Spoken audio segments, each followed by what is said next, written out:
All right, here we are, another first-round exit for the Red Wings. They're out again to the Tampa Bay Lightning, second year in a row. I've got Mickey Redmond here to break it all down. Mick, how'd we get here again? Well, it wasn't a very good year from start to finish. I guess was starting with Datsuk being hurt for the first 6 or 7 weeks, and Franzen going down after 2 games, and his money going against the cap. It was really an upside down year, and the goaltending being so good early, and then going south for a while, and a struggle to get in the playoffs. So all in all, I think they're probably not happy, and they're disappointed that they didn't have a smoother ride throughout the 82 games. The playoffs specifically, everyone was thinking Tyler Johnson might be slow. The Wings could beat Tampa Bay, but you were saying the Red Wings just didn't execute. 1 for 25 on the power play. Well, that was part of it. Yeah, and you change goalies again, and Jimmy wasn't to fault really in games 1 and 2, and Peter came in and played fine. But when your power play goes 1 for 25, and you just can't take advantage of the opportunities you had. 5-on-3s, they weren't getting shots on goal. They weren't even getting a lot of great scoring chances on the power play, let alone goals. So that was a big part of it. The league is so close these days. Yes, Tampa Bay could have been had without Stamkos, without Stallman. They got beat by a goaltender in Game 6, or Game 5 rather. Larkin hits the post. Everybody thinks it's in Game 4. We could tie the series. It was that close. But the bottom line is, throughout the season and in the playoffs, we left too many opportunities on the table for goals easy against us, which was defensive lapses, not just by the defensemen, by everybody out there. Communication on the ice, and it cost them dearly. And when you have trouble scoring, you can't give them up that easily. It's a death sentence for you. So here we are, as they say, tea times are being made. The Red Wings are out. What needs to change going forward? They need a defenseman, don't they? Yeah, they're probably Kyle Quincy's going to be leaving with free agency. They've got 3 or 4 young defensemen in the minors. All of their options are out. They either have to play in the NHL next year, or they have to go through waivers, and they may get picked up. You may lose them for nothing. Will Kenny Holland maybe package a bunch of those guys with a veteran forward, make a deal for a good solid backender, a guy that maybe look. You don't find the Drew Doughties and the Ekblads and these kind of guys out there. You're not going to get them, but you might be able to make a deal for a good, solid defenseman.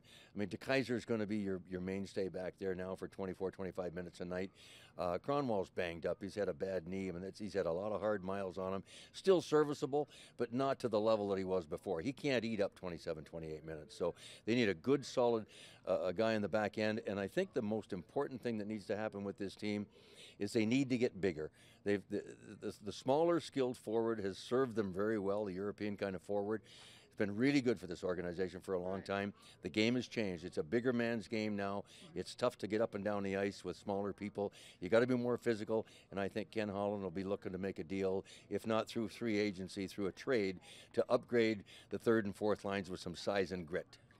Total overhaul here, or pieces being shifted? What do you think? No total overhaul. No, Okay. you don't need it. I mean, I know your veterans like Datsuk and Zetterberg are on the back 9 for sure.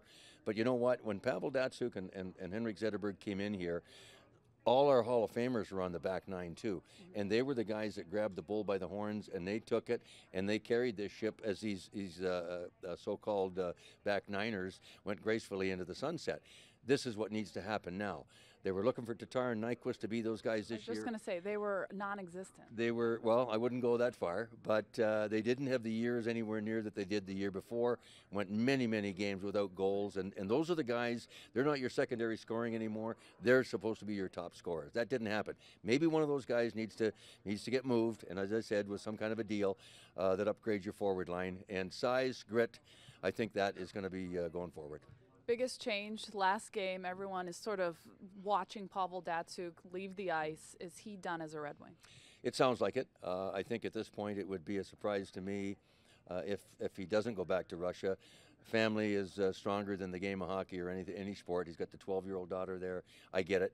I would look at that situation and say, Pavel, and I spoke to him about 3 weeks ago in Toronto and said, look, if you decide to go back, let me just tell you, it's been an incredible pleasure for me for 14 years to be behind the microphone and call what you have done. You're a remarkable athlete, and thanks for what you've done. So I would look at that glass as half full, but I think he's going back. He wants to finish his career over there. If he stays, I think they'll plan that he's going, and if it happens to change for any reason, good for us and away we go. But I think it's done. Oh, the magic man. It might be the end for him in Detroit. But yes, thanks for the memories with him. And Ken Holland will have to deal with a cap hit of about $7 million if he leaves. Last thing, we can't leave Red Wings fans so upset.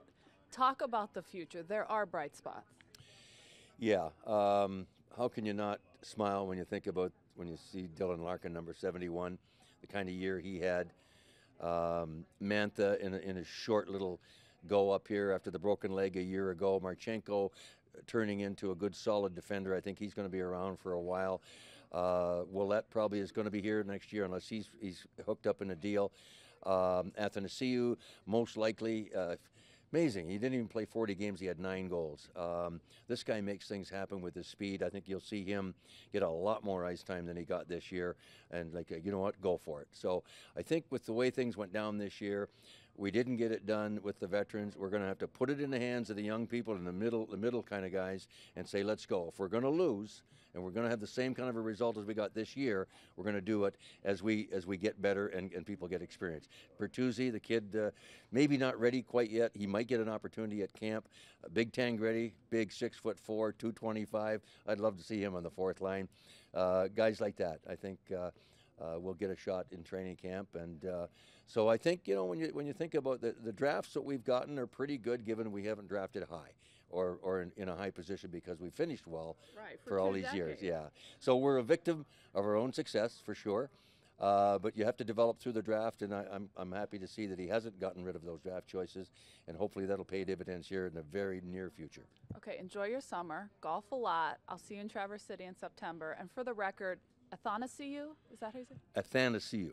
It's like I want to see you. I have all summer to work Andreas Athanasiou, AA, A squared, make it simple. A squared, I'll Have a go great with. summer, gang. All right, thank you, Mickey Redmond. You bet.